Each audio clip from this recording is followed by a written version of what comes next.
Pemirsa, kembali lagi bersama saya Katarina Amelia di One News Bola. Edisi kali ini kita awali dengan momen penting dari sepak bola Eropa. Timnas Spanyol mengancam akan memboikot Piala Dunia 2026 jika Israel tetap diizinkan tampil. Informasi lainnya pemirsa, kita terbang ke seputar sepak bola tanah air. Kabar baik datang dari Sandy Walsh dan Saine Patinama. Kedua pemain timnas Indonesia turut ambil bagian saat Buriram United berhasil meraih kemenangan penting 2-1 atas Johor Darul Tajim. Pemirsa, inilah One News Bola selengkapnya.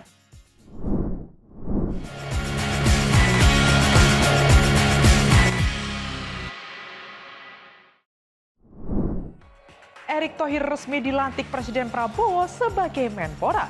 Jabatan rangkapnya sebagai Ketua Umum PSSI langsung jadi sorotan publik karena berpotensi menimbulkan konflik kepentingan. Jika Erick mundur dari PSSI, sejumlah nama kandidat pengganti mulai mencuat. Salah satunya seperti Ratu Tisa.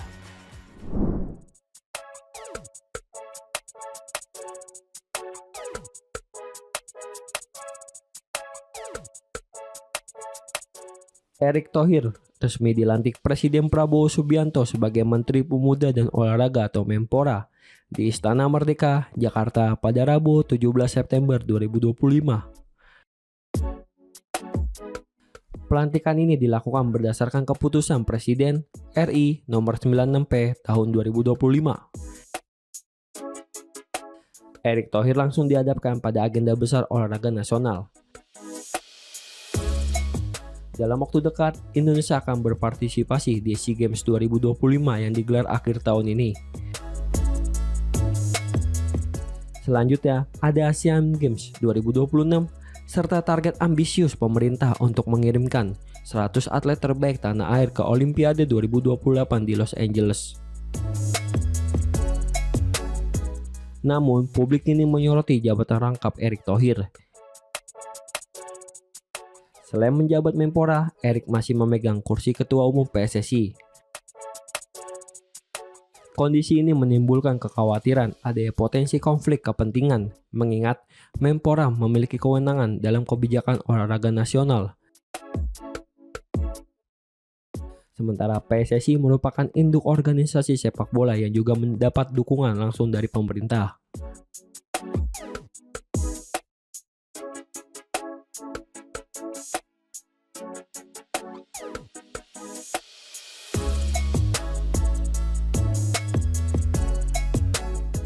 Meski demikian, dalam statuta PSSI terbaru tahun 2025 tidak ada aturan yang melarang seorang Menpora merangkap jabatan sebagai Ketua Umum Federasi.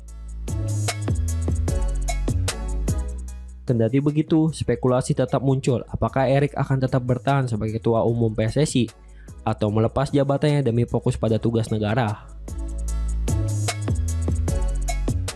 Jika Erick memutuskan mundur, sejumlah nama disebut-sebut berpotensi menggantikannya. Pertama, Ratu Tisa Destria, sosok yang pernah menjabat Sekjen PSSI dan kini aktif di forum sepak bola internasional termasuk di AFC.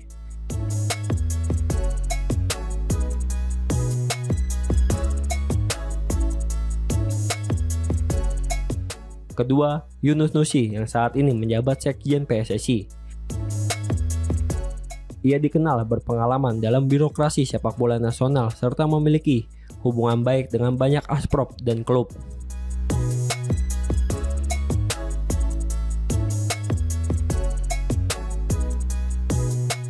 Ketiga, Dito Aryo-Tejo, ex-Menpora yang masih muda namun punya jejaring politik luas serta kedekatan dengan Erick Thohir. Dan keempat, Zainuddin Amali, mantan Menpora yang kini duduk sebagai Wakil Ketua Umum PSSI dengan pengalaman panjang di dunia olahraga. Kabar baik datang dari Sandy Walsh dan Saine Patinama. Kedua pemain timnas Indonesia itu turut ambil bagian saat Buriram United berhasil meraih kemenangan penting 2-1 atas Johor Darul Tajim.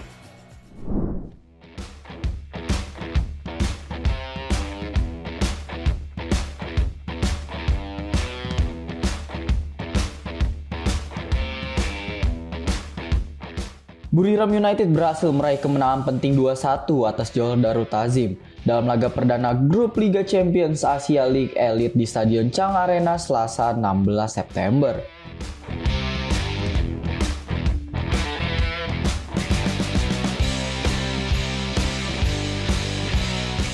Tim tamu JDT sempat unggul lebih dulu lewat gol Antonio Christian.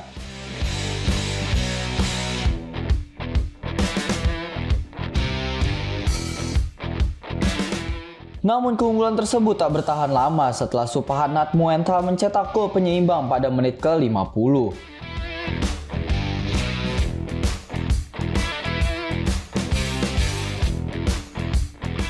Hanya berselang 4 menit, Buriram berbalik unggul melalui sontekan Robert Schulz yang akhirnya menjadi gol penentu kemenangan.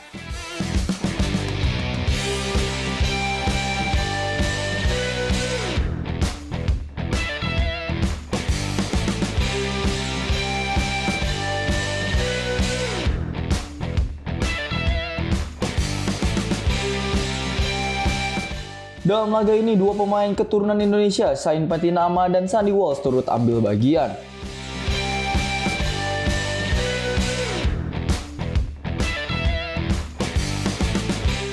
Patinama tampil penuh selama 90 menit, sementara Walsh dimainkan sebagai pengganti di babak kedua.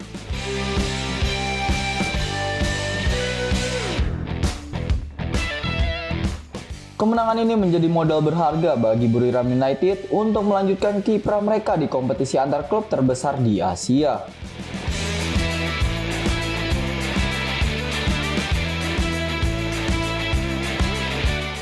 Sementara JDT harus segera bangkit agar peluang lolos ke fase berikutnya tetap terjaga.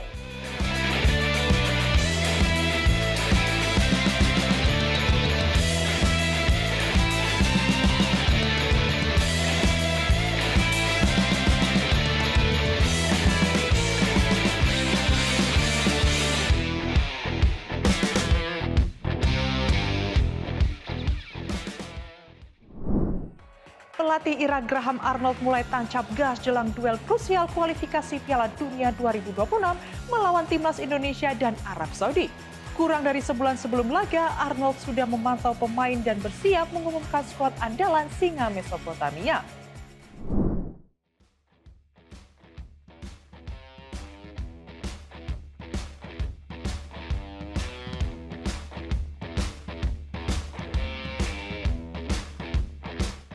Pelatih timnas Irak Graham Arnold bergerak cepat jelang laga krusial kualifikasi Piala Dunia 2026 menghadapi timnas Indonesia dan Arab Saudi pada Oktober mendatang.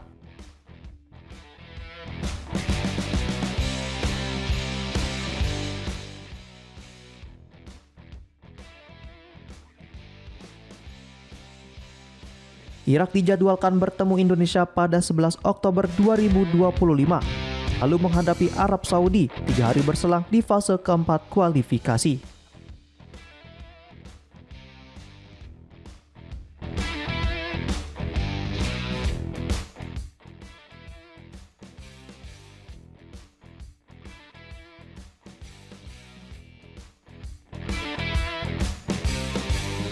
Kurang dari sebulan sebelum pertandingan, Arnold sudah melakukan pemantauan pemain dan diperkirakan segera mengumumkan daftar skuad.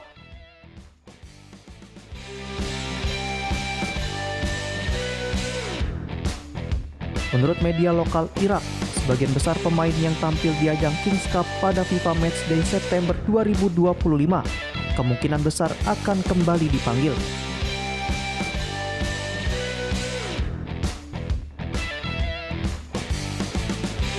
Skuad yang mengikuti ajang tersebut sukses membawa Irak juara usai mengalahkan Thailand di laga pamungkas.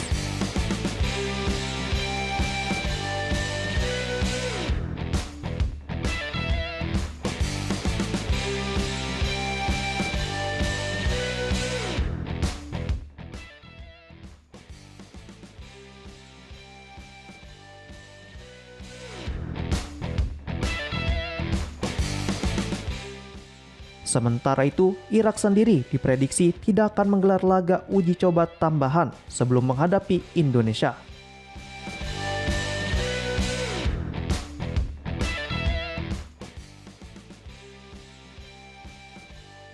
Diketahui fase keempat ini sangat menentukan sebab hanya juara grup yang langsung lolos ke Piala Dunia 2026.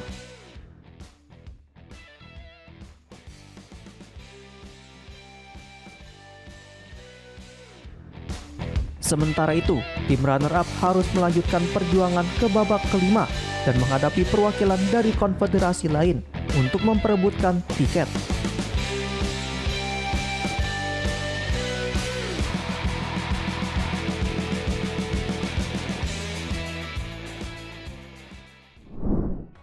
Spanyol mengancam akan memboikot Piala Dunia 2026 jika Israel lolos dan diizinkan tampil. Sikap ini dipicu aksi militer Israel di Gaza. Perdana Menteri hingga Menteri Olahraga Spanyol menegaskan FIFA dan UEFA harus konsisten menjunjung nilai kemanusiaan.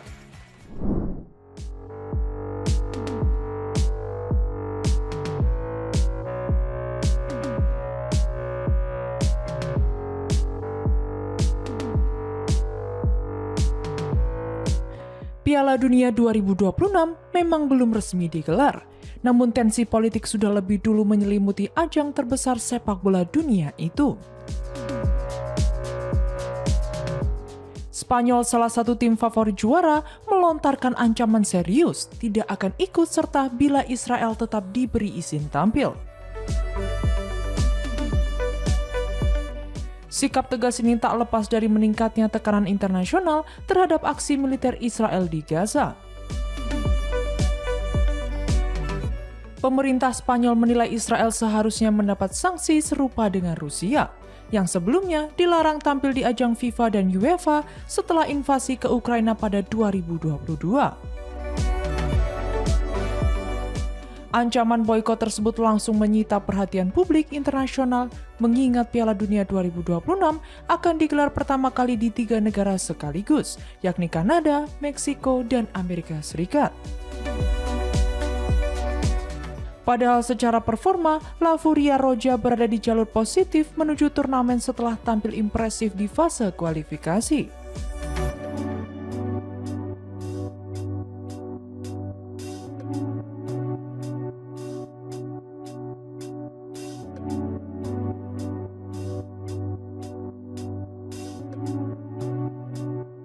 Perdana Menteri Spanyol Pedro Sanchez secara terbuka menyerukan agar Israel dilarang mengikuti berbagai kompetisi olahraga internasional.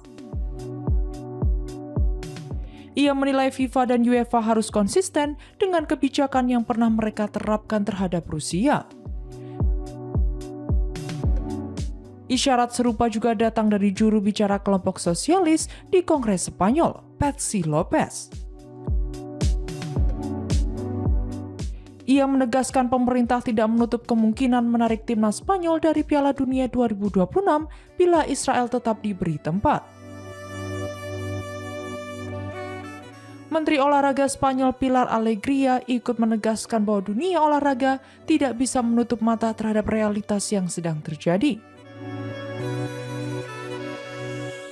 Menurutnya, kompetisi internasional harus menjunjung nilai kemanusiaan dan keadilan.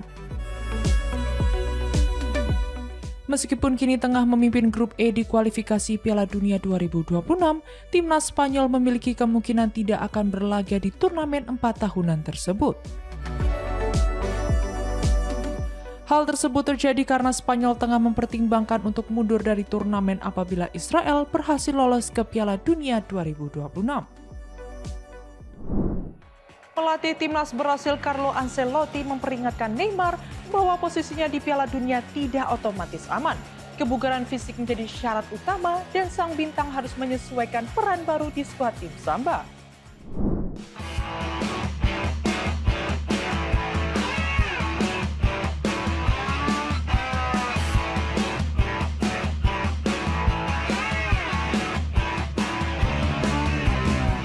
Pelatih timnas Brasil Carlo Ancelotti memberikan peringatan tegas kepada Neymar terkait peluangnya membela Selecao di Piala Dunia mendatang.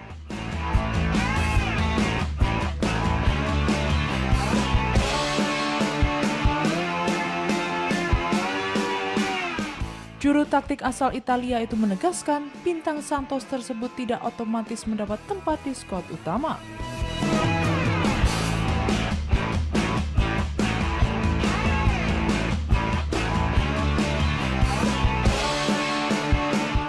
Sejak dipercaya menangani Brasil pada musim panas lalu, Ancelotti sudah 2 kali mencoret nama Neymar dari daftar pemain yang dipanggil.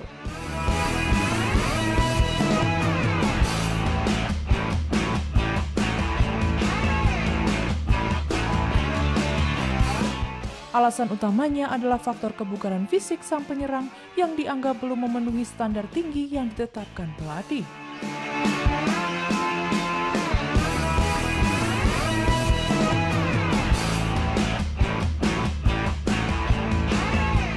Keputusan ini sempat menimbulkan kontroversi setelah Neymar membantah tudingan soal kondisi fisiknya. Ia mengklaim pencoretannya lebih karena pertimbangan teknis. Pernyataan tersebut memicu perdebatan publik, sekaligus menambah spekulasi mengenai masa depannya di timnas Brasil.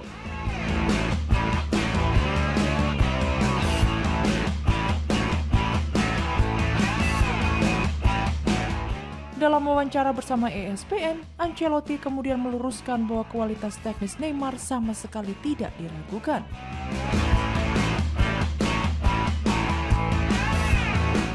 Namun ia menegaskan bahwa kebugaran fisik menjadi syarat utama agar potensi sang bintang bisa dimaksimalkan.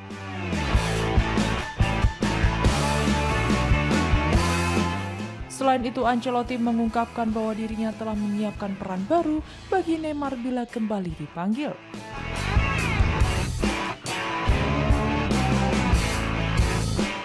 Ia menilai ex-bintang Barcelona itu sudah tidak lagi cocok dimainkan di posisi sayap seperti era sebelumnya.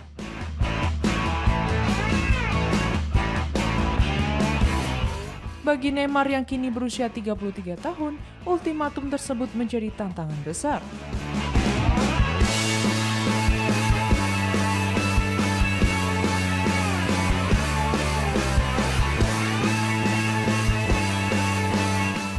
Ia dituntut membuktikan diri mampu menjaga penampilan yang positif performa meski usia terus bertambah. Tekanan semakin berat mengingat Piala Dunia mendatang bisa menjadi salah satu kesempatan terakhirnya bersinar bersama Selecao.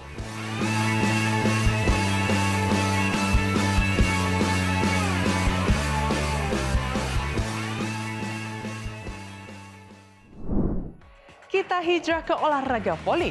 Tim baru Megawati Hangestri, Manisa BBSK memasang ambisi besar di musim ini. Bermain di kasta kedua voli putri Turki, klub tersebut menargetkan tiket promosi ke Sultanlar Ligi.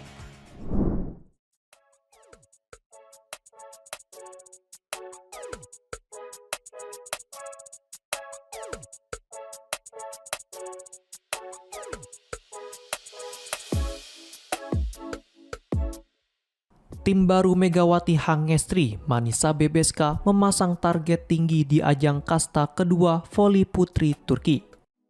Klub tersebut berambisi meraih tiket promosi ke Sultanlar Ligi, yakni liga voli tertinggi di Turki pada musim depan.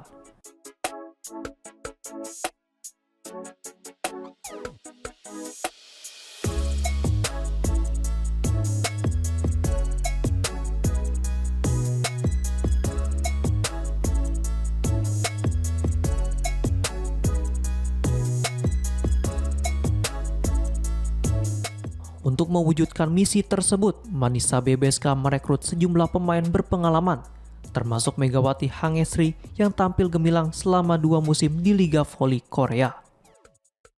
Manajemen bahkan menyebut kedatangan Megawati sebagai langkah penting dalam perjalanan menuju promosi.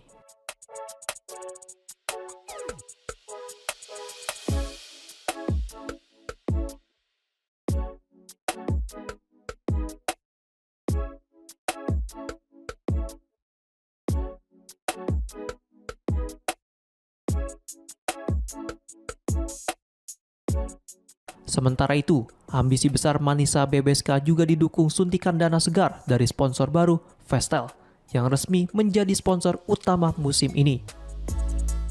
Presiden klub Muratku Mustekin optimistis dukungan finansial tersebut akan memperkuat peluang timnya menembus Sultanlar Ligi musim depan. Ditambah lagi, Manisa mampu tampil baik saat di ajang uji coba maupun di turnamen Verdi Zerek 2025.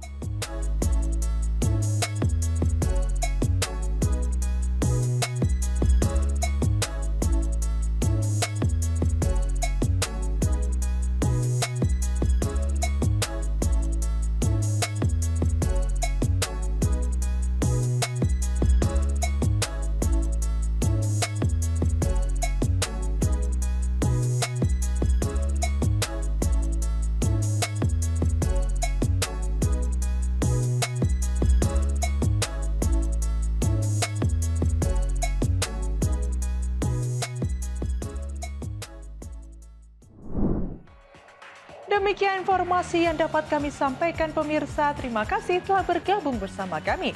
Saya Katarina Amelia dan seluruh tim yang bertugas mengucapkan sampai jumpa di One News Bola berikutnya. Setiap hari pukul 9 malam hanya di kanal YouTube TV One News.com.